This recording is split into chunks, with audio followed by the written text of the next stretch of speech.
ಕಿರುತೆರೆ ನಟಿ ನಂದಿನಿ ಆತ್ಮಹತ್ಯೆ ಕೇಸ್ ವಿಚಾರಕ್ಕೆ ಸಂಬಂಧಪಟ್ಟಂತೆ ಒಂದು ಬಿಗ್ ಟ್ವಿಸ್ಟ್ ಸಿಗ್ತಾ ಇದೆ. ಏನು ಆ ಟ್ವಿಸ್ಟ್ ಅಂತಂದ್ರೆ, ಕುಟುಂಬಸ್ಥರ ಕಿರುಕುಳಕ್ಕೇನಾದರೂ ಬೇಸತ್ತು ನೇಣಿಗೆ ಶರಣಾದ್ಲ ನಟಿ ಅನ್ನುವಂಥ ಪ್ರಶ್ನೆ. ಕಾರಣ, ಒಂದು ಡೆತ್ ನೋಟ್ ಸಿಕ್ಕಿದೆ. Death note in the sense diary. Nandini ವಾಸವಿದ್ದ ಪಿಜಿಯಲ್ಲಿ ಅದೊಂದು ಡೈರಿ ಪತ್ತೆ ಆಗುತ್ತೆ. ಅದರಲ್ಲಿ ಬರೆದಿದ್ದಾಳೆ ಆಕೆ, ನನಗೆ ಸರ್ಕಾರಿ ಕೆಲಸ ಇಷ್ಟ ಇಲ್ಲ, ನಟನೆ ಅಂದರೆ ತುಂಬ ಇಷ್ಟ, ಆದರೆ ಮನೆಯಲ್ಲಿ ಯಾರೂ ನನ್ನ ಮಾತು ಕೇಳ್ತಾ ಇಲ್ಲ. ಕುಟುಂಬಸ್ಥರ ವಿರುದ್ಧ ಈ ರೀತಿಯಾಗಿ ಒಂದಷ್ಟು ಆರೋಪಗಳನ್ನು ಮಾಡಿ ನಟಿ ಡೈರಿಯಲ್ಲಿ ಬರ್ಕೊಂಡಿದ್ದಾಳೆ. ಅಂದರೆ ಆತ್ಮಹತ್ಯೆಗೆ ಕಾರಣ ಏನು ಅಂತ ಹುಡುಕ್ತಾ ಹೊರಟ ಪೊಲೀಸರಿಗೆ ಸಿಕ್ಕಿದ್ದು ಆ ಒಂದು ಡೈರಿ. ಆ ಡೈರಿಯಲ್ಲಿ ಆಕೆಗೆ ಅನುಭವಿಸ್ತಾ ಇದ್ದಂತಹ ಕಷ್ಟಗಳು ಏನೇನು ಅಂತ ಉಲ್ಲೇಖ ಮಾಡಲಾಗಿದೆ. ಆಕೆ BE ವ್ಯಾಸಂಗವನ್ನು ಮಾಡ್ತಾನೆ ನಟನಾ ತರಬೇತಿಯನ್ನು ಪಡ್ಕೊಳ್ತಾ ಇದ್ಲು ನಂದಿನಿ.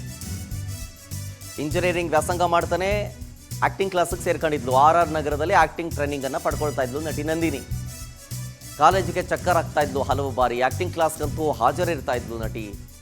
2019ರಿಂದ ಕನ್ನಡದ ಹಲವು ಧಾರಾವಾಹಿಗಳಲ್ಲಿ ಆಕೆ ನಟಿಸಿದ್ದಾಳೆ.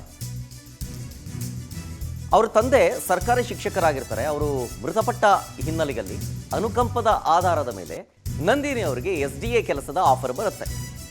ಆದರೆ ನನಗೆ ಸರ್ಕಾರಿ ಕೆಲಸ ಬೇಡ, ನನಗೆ ಆ್ಯಕ್ಟಿಂಗಲ್ಲಿ ತುಂಬ ಇಂಟ್ರೆಸ್ಟು, ನಾನು ಆ್ಯಕ್ಟಿಂಗ್ ಮಾಡಬೇಕು ಅಂತಂದರೂ ಕೂಡ ಮನೆಯಲ್ಲಿ ಒಪ್ತಾ ಇರಲಿಲ್ವಂತೆ. ಇಲ್ಲ, ಗೌರ್ಮೆಂಟ್ ಕೆಲಸ ಸಿಕ್ಕಿದೆ, ತಂದೆಯವ್ರ ಕೆಲಸ ಸಿಕ್ಕಿದೆ, SDA ಆಫರ್ ಬಂದಿದೆ, ಹೋಗು ನೀನು ಅಂತ ಫೋರ್ಸ್ ಮಾಡ್ತಾ ಇರ್ತಾರೆ.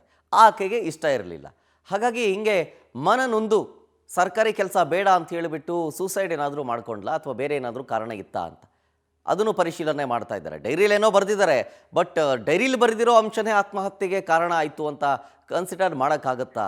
ಕೇಳ್ತೀನಿ ನಮ್ಮ ಪ್ರತಿನಿಧಿ ವೆಂಕಟೇಶ್ ಹತ್ರ. ವೆಂಕಟೇಶ್, ಡೈರಿಯಲ್ಲೇನೋ ತನಗೆ ಆಗ್ತಿದ್ದಂಥ ಸಮಸ್ಯೆ ಬಗ್ಗೆ ಬರ್ಕೊಂಡಿದ್ದಾರೆ ಆ ನಟಿ, ಆದರೆ ಅದೇ ಸಮಸ್ಯೆ ಆತ್ಮಹತ್ಯೆಗೆ ಕಾರಣ ಆಗುತ್ತಾ? ಅದನ್ನು ನಂಬೋದಾದರೂ ಹೇಗೆ? ಪೊಲೀಸರು ಇದನ್ನು ಯಾವ ಆ್ಯಂಗಲಲ್ಲಿ ತನಿಖೆ ಮಾಡ್ತಾ ಇದ್ದಾರೆ ಅಂತ? ಶರತ್, ಸದ್ಯ ನೀನು ನಿನ್ನೆ ಆತ್ಮಹತ್ಯೆ ಮಾಡಿಕೊಂಡಂತಹ ನಂದಿನಿ ಅವರ ಪ್ರಕರಣ ಸಂಬಂಧಪಟ್ಟಂತೆ ಈಗ ಪ್ರಮುಖವಾಗಿ ಆಕೆ ಡೈರಿಯಲ್ಲಿ ಉಲ್ಲೇಖ ಮಾಡಿರುವಂತೆ ಏನು, ತನಗೆ ಆ್ಯಕ್ಟಿಂಗ್ ಅಂದರೆ ಇಷ್ಟ, ಸರ್ಕಾರಿ ಕೆಲಸ ಅಂದರೆ ಇಷ್ಟ ಇಲ್ಲ, ಮನೆಯವರು ನನಗೆ ಇದನ್ನು ಒತ್ತಡ ಮಾಡ್ತಾ ಇದ್ದಾರೆ ಅಂತ ಹೇಳಿ ಆ ಒಂದು ಲೈನ್ಗಳನ್ನು ಕೂಡ ಡೈರಿಯಲ್ಲಿ ಉಲ್ಲೇಖ ಮಾಡಿ ಆತ್ಮಹತ್ಯೆಯನ್ನು ಮಾಡ್ಕೊಂಡಿದ್ದಾರೆ. ಇನ್ನು ಮೃತಪಟ್ಟಂತಹ ನಂದಿನಿ ಕೂಡ ಇದೇ ಒಂದು PGಯಲ್ಲಿ ಕಡೆ ಆಗಸ್ಟ್ನಲ್ಲಿ ಕೂಡ ಬಂದು ವಾಸವನ್ನು ಮಾಡ್ತಿರ್ತಾರೆ.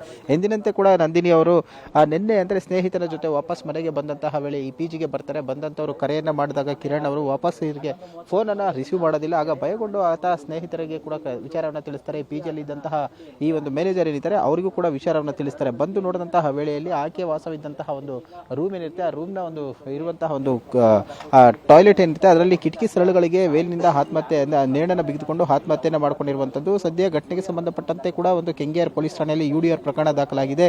ಈಗಾಗಲೇ ಮೃತದೇಹವನ್ನು ಕೂಡ ಕುಟುಂಬಸ್ಥರಿಗೆ ಹಸ್ತಾಂತರ ಮಾಡಿದ್ದು ಮರಣೋತ್ತರ ಪರೀಕ್ಷೆಯನ್ನು ಮಾಡಿ ಮುಗಿಸಿರುವಂಥದ್ದು. ಅಂದರೆ ಪ್ರಮುಖವಾಗಿ ಈ ಒಂದು ಸುಸೈಡ್ ಕೇಸ್ಗೆ ಅಂತ ಹೇಳಿದರೆ ಆಕೆ ಆ್ಯಕ್ಟಿಂಗ್ ಕ್ಲಾಸಸ್ ಇಷ್ಟ ಇತ್ತು, ಅಂದರೆ ನಟನೆ ಇಷ್ಟ ಇತ್ತು, ಸರ್ಕಾರಿ ಕೆಲಸದ ಬಗ್ಗೆ ಇಷ್ಟ ಇಲ್ಲ ಅಂತ ಹೇಳಿ. ಯಾಕಂತ ಹೇಳಿದ್ರೆ ಅವರ ತಂದೆ ಸರ್ಕಾರಿ ಶಾಲೆಯಲ್ಲಿ ಒಂದು ಪ್ರಾಧ್ಯಾಪಕರಾಗಿ ಕೆಲಸ ಮಾಡ್ತಾ ಇರ್ತಾರೆ. ಅನಾರೋಗ್ಯದ ಹಿನ್ನೆಲೆಯಲ್ಲಿ ಮೃತಪಟ್ಟಂತಹ ಹಿನ್ನೆಲೆಯಲ್ಲಿ ಅನುಕಂಪದ ಆಧಾರದ ಮೇಲೆ ಕೂಡ ಅವರಿಗೆ ಈ ಒಂದು ಕೆಲಸ ಬಂದಿರುತ್ತೆ. ಆದರೆ ಈ ಒಂದು ಕೆಲಸಕ್ಕೆ ಆಕೆಗೆ ಇಷ್ಟ ಇರೋದಿಲ್ಲ. ಕಾರಣ ಆ ಒಂದು ನಟನೆಯಲ್ಲಿ ಮಾಡಬೇಕಂತ ಹೇಳಿ BE ವ್ಯಾಸಂಗ ಮಾಡ್ತಾ ಇದ್ದಂತಹ ಸಂದರ್ಭದಲ್ಲಿ ಆಕೆ ಕಾಲೇಜ್ಗೆ ಚಕ್ಕರ್ ಹಾಕಿ ಹಲವು ಬಾರಿ ನಟನೆಗೆ ಆ್ಯಕ್ಟಿಂಗ್ ಕ್ಲಾಸ್ಗೆ ಕೂಡ ಹೋಗ್ತಾ ಇರ್ತಾಳೆ. ಸೊ ಆ ಹಿನ್ನೆಲೆಯಲ್ಲಿ ಇತ್ತೀಚೆಗೆ ಕೆಲವು ಸೀರಿಯಲ್ಗಳಲ್ಲೂ ಕೂಡ ಆಕೆ ನಟನೆಯನ್ನು ಮಾಡಿದ್ರು. ತಮಿಳು ಸೇರಿದಂತೆ ಏನೊಂದು ಕನ್ನಡದ ಸೀರಿಯಲ್ಗಳಲ್ಲೂ ಕೂಡ ಆ್ಯಕ್ಟಿಂಗ್ ಮಾಡಿದ್ರು. ಇದೇ ಒಂದು ಪ್ರಮುಖ ಕಾರಣ ಇರಬಹುದು ಅನ್ನುವಂಥದ್ದನ್ನು ಕೂಡ ಈಗ ಉಲ್ಲೇಖ ಮಾಡಲಾಗಿರುವಂಥದ್ದು. ಅವರ ತಾಯಿಯವರು ಕೂಡ ಬೇರೆ ಯಾವುದೇ ರೀತಿಯಾದಂತಹ ಒಂದು ಅನುಮಾನ ಇಲ್ಲ, ಈ ಸಾವಿಗೆ ಪ್ರಮುಖವಾಗಿ ಇದೇ ಇರಬಹುದು ಅಂತ ಹೇಳಿ ಒಂದು ಅನುಮಾನವನ್ನು ವ್ಯಕ್ತಪಡಿಸಿದ್ದಾರೆ. ಸದ್ಯ ಪೊಲೀಸರು ಕೂಡ UDR ಪ್ರಕರಣವನ್ನು ದಾಖಲಿಸಿಕೊಂಡು ತನಿಖೆಯನ್ನು ಮುಂದುವರಿಸಿರುವಂತಹದ್ದು. ಶರತ್, ಓಕೆ, ಥ್ಯಾಂಕ್ ಯು ವೆಂಕಟೇಶ್ ಡೀಟೇಲ್ಸ್ಗಾಗಿ.